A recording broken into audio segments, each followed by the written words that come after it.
As humans, we are often easily convinced by what we are shown, and most do not question the circumstances surrounding their lives. If you were to physically see Teyvat, I doubt you'd question anything about it. After all, it's a huge and wondrous place. There are gods, humans, dragons, and all manner of elemental beings that live alongside each other. As perfect as it all might appear, what if it were all fake? An illusion meant to fool all those who reside within it and instead designed to keep them captive. Before we get into that, if you want to see more Genshin Impact content, do consider subscribing to the channel. The world of Teyvat was created long ago, before the gods had even manifested, and was originally inhabited by the dragons.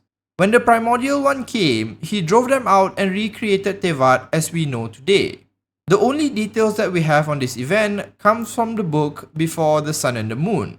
While the creation of Teyvat is attributed to the Primordial One, the description in the book only mentions that the Primordial One and his aspects creating the animals, the plants, and finally the humans. There is no mention of some of the bigger ticket items you might find in Teyvat today, such as the Irminsul, the gods, or any of the other living creatures such as the elemental beings like slimes. A lot of the world at this time was also described to have been literally made for the humans. If there was hunger, food would be raining from the skies. If there was poverty, the earth itself would bring forth its riches. Even if the humans got bored and became melancholy, the heavens would see to their needs, with the only rule being to not fall into any sort of temptations. It honestly just sounds like a description of the Garden of Eden we often hear about in Abrahamic religions. Basically, the world described here is largely different from what we see now, where the humans instead have to survive on their own, and suffering and death are commonplace. After an unknown amount of time, a war would be ignited with the arrival of the second who came. It isn't explicitly clear who won this war, but it was implied that the Primordial One was the one who came out on top. Following his victory, he began to send down the divine nails to repair the damage to the human realm caused by the war. At least, that's what we're told in some artifact lore. The thing is, everything that occurred after the war is largely just conjecture, as the stories and even the Primordial One's presence seems to have completely stopped right after the divine nails were sent to the human realm. So what we have at this point is a large void of information of how the world went from being an Eden to being what we see today. And as we go through this video, you'll start to see that perhaps this change was intentional if not planned.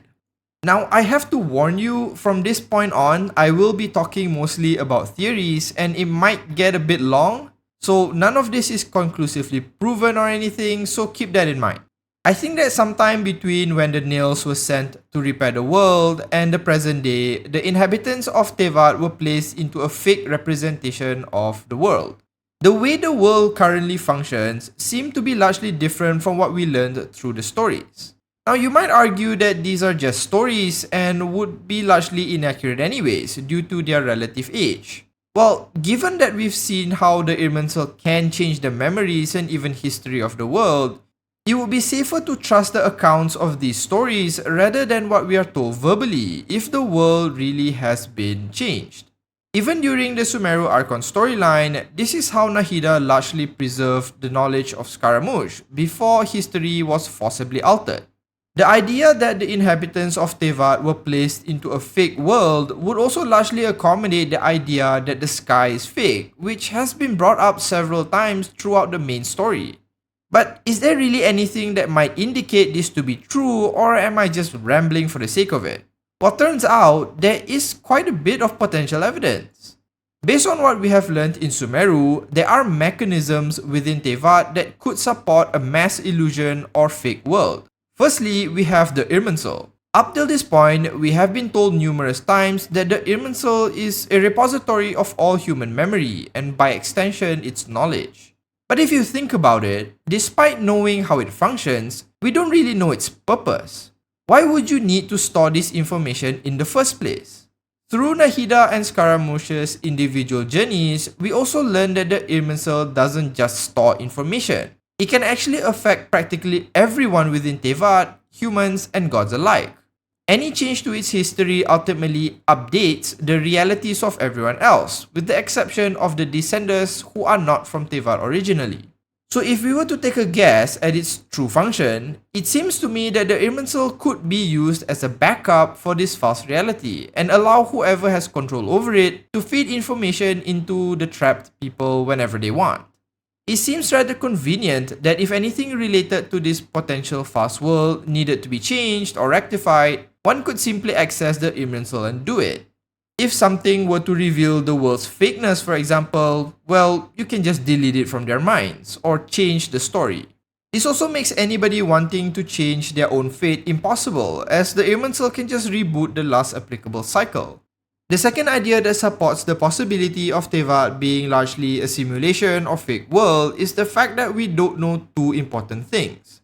The first is who actually won the war between the primordial one and the second who came. And the second is, where did the gods actually come from? If the primordial one was indeed defeated and whoever usurped his position took power, how would you maintain the world without humans rebelling and plunging it into chaos? Well, you simply have to change the story and forcibly make them believe it. If that sounds impossible to do, well, all they really need to accomplish is to manipulate the Irminsul, something even Scaramouche accomplished. The origins, and more importantly the purpose of the gods, are the next unknown, which could shed some light into this whole conspiracy. Despite Teyvat being in the past filled with many different gods, the origins of these gods are still pretty much unknown. We don't know where they came from, what the Archons Gnosis are for, and what the purpose of the Archons or even the gods of Celestia are for that matter. So what if they are actually the custodians of this fake world? Perhaps the gods were put in place to ensure that this simulation runs smoothly, and the Gnosis and the Archon statues are just pylons that enable this illusion. Maybe the purpose of the gods are just to govern the world and keep the illusion going. There is also already precedent when it comes to the creation of a dream, illusory, or simulated world.